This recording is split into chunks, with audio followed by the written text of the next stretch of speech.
Book 2 of the Contagion Regime series, Blood Sisters by Stormy Waters. Chapter 1. Don't be ridiculous. All you had to do was knee him in the groin. Michelle glared at Claire, as if she was the injured party, as if it was her who had been assaulted. Unable to voice exactly how she felt, Claire stared at her friend. A chasm yawned between them, unthinkable after 37 years of friendship. Claire had always believed Michelle would stand behind her. Until now. I shouldn't have to knee him in the groin, she said, conscious that her voice was wobbling a bit. Tears threatened, not from the office ordeal, but from the gulf splitting her from her best friend. What a peculiar strategy. You're blaming me, not him, putting the responsibility on my shoulders instead of where it belongs. I can hardly believe this is my Michelle coming out with this stuff. Although a shade of doubt crossed Shell's face, nothing about her stance altered. A man can't make you feel like a victim, Claire. You do that to yourself. I've worked in male-dominated arenas all my life. I've dealt with banter, with sexism in all its guises, but I've never chosen to be a victim. Her tone was sharp, but behind it, Claire thought she caught something strained, almost as if Michelle's words were directed inward as much as at her. Even so, for her to say she'd chosen to be a victim, well, Claire could have happily throttled her friend at that point. How offensive could one person be in so few words? She couldn't think what to say about that particular point, though, so she resorted to the practical. This is my job, Shell. If I lose my job, how will I pay my bills? Why should I be put in this position at all? So what, if I had someone trying to force some kind of sexual favor out of me or subjecting me to sexual harassment, I would walk away. Easy to say with a rich family behind you, Claire snapped, then shrank inside at her own pettiness. She didn't want to resort to snide jabs. The conversation was far too serious for that kind of rejoinder. Of course it doesn't, Shell snapped back. I simply wouldn't put up with it. I respect myself too much. You're saying I don't respect myself now. How can you, if you're prepared to put up with this kind of behavior just to keep a job? Just to keep a job. So, if I pack in my job on the same basis that you've just been lecturing me, you'd pay my part of the rent, would you? Because we all should put our money where our mouth is. Of course I would. If you feel that badly about being in that office, then leave it. I shall pay all the bills until you find another job. Claire realized that instead of scoring a point in the argument, she'd managed to make Shell feel good about herself, as if her point was the right one. That's very kind of you, and I believe you would. But I shouldn't be put in that situation in the first place. People should be taught to behave from the word go and should be frowned upon if they don't. It's the men who behave in this way who should lose their jobs, not me lose mine. Oh, spare me, playing the victim's worse than the thing itself. Boys will be boys. You think your average man, that is, your average decent man, wants half the population to view him with tolerant patronization?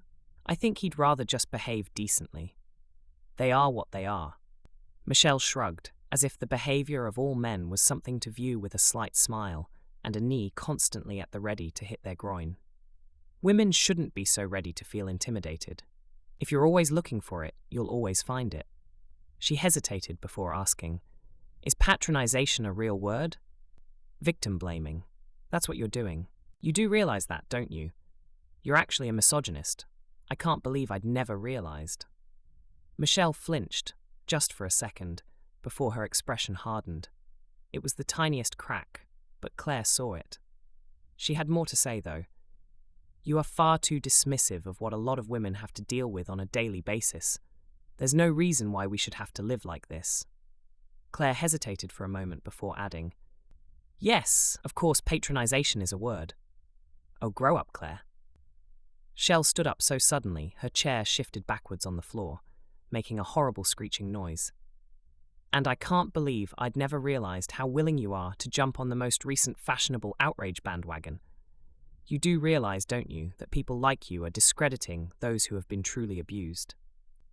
Claire looked up at her friend. The feeling of impending doom started in her stomach and spread up to her chest. She knew she was looking at the end of a very long friendship, and the grief of that knowledge would weigh her down for a long time. She also knew she could do nothing to stop it from happening. All of it has to be talked about, All of it has to be dragged out into the open after generations of silence. Only then can any of it be dealt with. Brushing some of it under the carpet as if it's unimportant helps to hide the importance of all of it. While she was saying the words, the feeling of awfulness spreading throughout her body intensified, and suddenly Claire knew something she must have known all her life. But it was only now she recognized it. You were abused, weren't you? She hadn't meant to blurt that out, but somehow there it was in the air between them. Shell's face went oddly blank, as if her blood had congealed throughout her body, as if something unspeakable had been spoken. Was it your brothers? Your father? Someone else? Claire stood up and stepped towards Shell, but her friend backed away, a look of such anger on her face that, for an instant, Claire feared for her safety. She stopped moving, waiting for some reaction, but all that happened was that Shell's face went wooden to reproachful. She turned and left the room. Claire knew she wouldn't be back. Claire slumped into her chair and wept for 37 years of friendship down the drain. All because the conspiracy of silence had finally and justifiably been shattered. And because those who had been part of the conspiracy were now being forced to confront it and go against their own instincts to protect themselves. The only trouble was that Claire and Michelle shared the same house.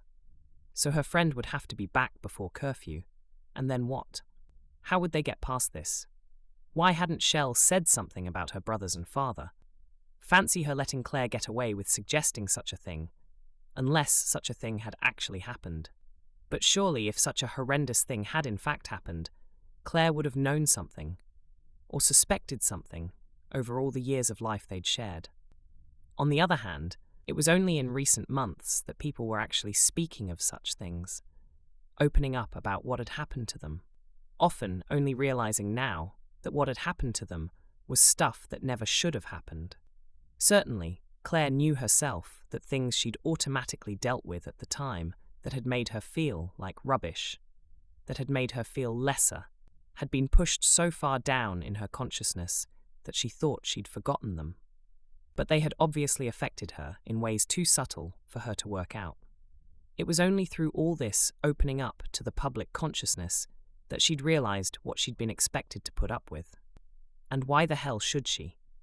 Losing her best friend was just another thing that she was supposed to put up with, because of all this stuff she'd been forced to live with as if it was normal. Well, it was up to her how she dealt with that. Maybe they'd outgrown each other. Claire felt the tears hover, but forced them back. They weren't just best friends, they were blood sisters. Claire clearly remembered the day, in the playground behind the bike sheds, when they'd cut themselves, rubbing arms together to seal their pact in blood. Claire's wound had turned septic, landing her in hospital for weeks, but she'd borne it proudly, proof of sisterhood carved into her skin.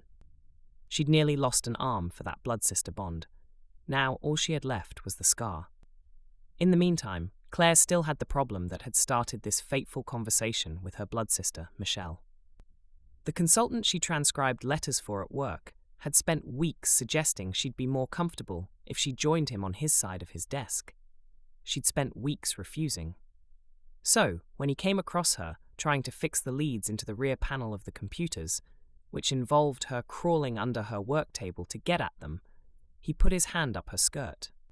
Claire had backpedaled wildly, coming out from under the desk, dishevelled, heart racing, entirely unable to deal with it. She'd said. She couldn't hear herself above the thumping of her heart. She'd tried again, louder. The internet is running stupidly slowly and appears to be taking the hospital's intranet down with it. I was trying to make sure the connections were secure. She'd been gabbling while desperately trying to think what she should do now. He merely stood there, cock-wombledock, leering down at her where she crouched on the floor. She glanced around the office. There was no one else there. They'd all gone off to lunch.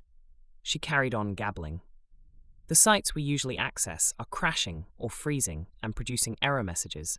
Patients are ringing up and saying they can't access their appointment sites with the hospital. Something's very wrong. But he continued to look her over, saying nothing. He held out his hand to her, and as if her hand had a mind of its own, it put itself in his and he pulled her to her feet. She'd gazed at him as if hypnotized and tried to make herself say something, but he'd merely smirked at her caressed her hand in a way that made her stomach roil, and ambled off. It wasn't just that she needed the job that had kept her wordless, it was also that she'd been so shocked she couldn't have uttered anything sensible, let alone a stinging rebuke. There was also the fact that it had to be a rebuke that would stop the constant harassment, and yet, somehow, make sure she kept her job. What could that possibly be? She'd sat trembling in her chair when she'd been able to climb onto it. Her co-workers had come back from their lunch breaks, and although it must have been obvious there was something wrong, had ignored her. It really was dog-eat-dog in that office, actually in every office she'd ever worked in. She was so sick of it. Why can't humans be nice first, instead of always horrible? She was sure people used to be nicer, but never wanted to say that in case it sounded like she was getting old and harping on about the old days. But she knew it was nothing to do with age that had made everyone even nastier since the Ghost Day event. The difference in people from before that event to what they became after it was palpable. In the end, because she couldn't settle to anything after Cockwombledock had assaulted her and then let her know in no uncertain terms, without saying a word, that she could do nothing about it, she'd left work, merely saying she'd been taken ill. But now what? Apart from falling out with her best friend, now what? Of course, according to Shell, Claire now knew that it was her own fault that she felt like a victim. For the first time, anger stirred. Sheer anger. She was to blame for some overprivileged Cockwombledock moron groping her. She was to blame because she thought women shouldn't have to put up with stuff that made them uncomfortable on a daily basis. She was making herself into a victim? Even if Shell had never experienced this, she shouldn't so willingly dismiss the discomfort of other women who had. But, as it turned out, Shell had experienced this, on top of being abused at home. Claire tried to distract herself on her laptop, but was frustrated to find the same difficulties getting around the web as she'd had at work. She couldn't even pay her bills because her bank's website had gone down too. No matter what she tried, she couldn't even log into it. This meant she had no way to pay the bills. She hoped they'd get it fixed before her electricity was cut off. She didn't know who would get it fixed, but there was always someone who did get this stuff fixed. They'd had this before, at least at the hospital. She didn't remember it affecting her own internet experience at home, though. At the hospital, they'd had the ransomware attack which blocked access to patients' records, effectively making patients in hospital even more at risk than usual. Thousands of appointments were cancelled, and it was all due to the health service not keeping up with security of its systems. Considering the responsibility it had for so many vulnerable people, this was a bit disillusioning.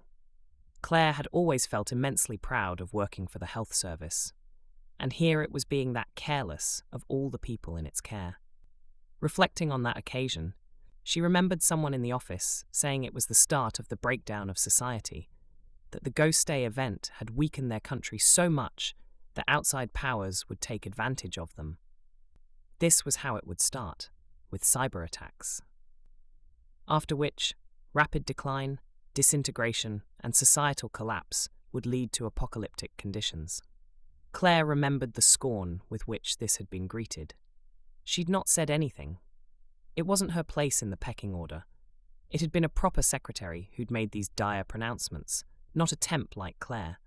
It was more than her job was worth to say anything against a proper secretary. It was even more dodgy to say anything in this particular case, because the other proper secretaries had mocked her mercilessly, to which she'd merely said, "Just you wait and see." The odd thing was that the original secretary who'd uttered such dire predictions had never been seen again. Claire had noticed that secretary had disappeared and had been interested to note that no one ever mentioned her either, as if it had been a forbidden subject. Claire hadn't thought of that secretary again until now. Now she knew so much more and was so much less gullible and naive. Now she knew it had been significant, and someone else present at that time would also have known it was significant. Either that secretary, Lucinda, had been disappeared, or she'd taken herself off to a bolt hole to try and ride out the societal destruction she was convinced was on its way. Claire wished she had someone to talk to about the sexual assault she'd suffered. She wanted to try and quell the panic she could feel building in her midriff. and now Shell was off limits. Maybe she could email another friend, June, and talk to her about it, but when Claire opened her laptop, she found that nothing worked. So she couldn't even email June or anyone. She enjoyed waffling away in an email, even if she then didn't always send it.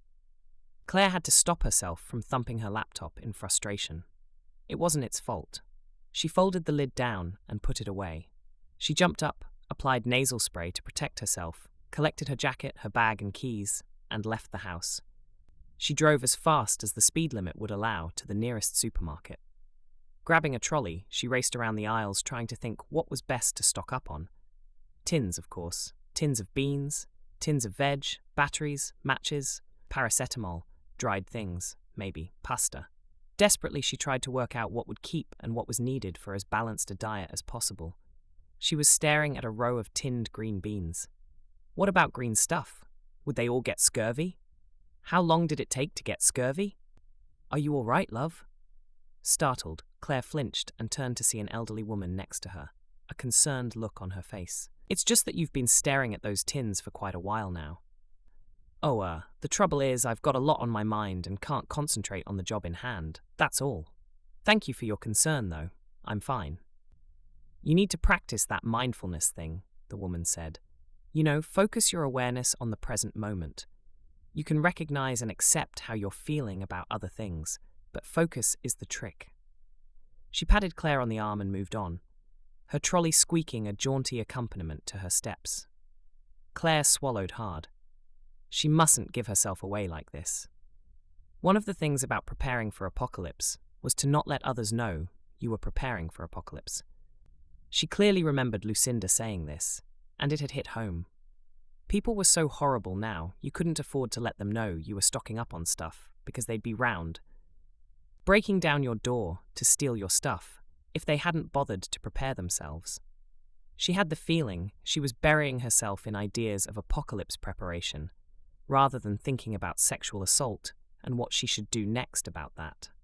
So she had to focus harder and not let the idea that other people in the supermarket knew what she was doing affect her, although it was hard not feeling self-conscious. There was no doubt about it, she would never normally buy 10 tins of mackerel. She didn't even like mackerel, but tinned fish would be a staple of an apocalyptic diet, she was certain. Unloading the car once home again, she tried very hard not to hurry. She wanted to look casual, and as if carting trays of bottled water she could barely carry into the house was what she always did. She didn't even use bottled water. Somehow she just knew that the neighbors had been watching all this time, and knew she didn't use bottled water, so they would know what she was doing. Finally, with everything inside, she relaxed and started to move all the cleaning stuff, the vacuum cleaner, and all the car cleaning stuff she'd never used, and a box of candle stumps. Candles. She hadn't thought to get any candles. She nearly rushed out again there and then, to make up for such a glaring omission. But the doorbell rang, and she hesitated. She didn't know if she wanted to speak to anyone. They would be able to tell that she'd been prepping for catastrophe just by looking at her, she was sure. Then they'd want to steal her stash. No, she wouldn't answer the door. But when the bell rang again, she jumped up. Maybe it was Michelle coming back to apologize and make up. But if it was, then why didn't she simply use her key? Why would she ring the bell? Claire ran down the hall and threw open the front door, eager to make things better between them. It was cock-womble-dock. For a moment, everything collapsed in on her, including her lungs, but then, as if her flight or fight response crashed into action, she backed up and slammed the door shut on his smirking face. Except that he'd got a foot in the door, and his weight against the wood panels prevented it from being crushed. He simply used his greater weight and strength to lever it open until he stood on the inside of it. He closed it gently behind him and smiled at Claire. She had never seen anything so chilling.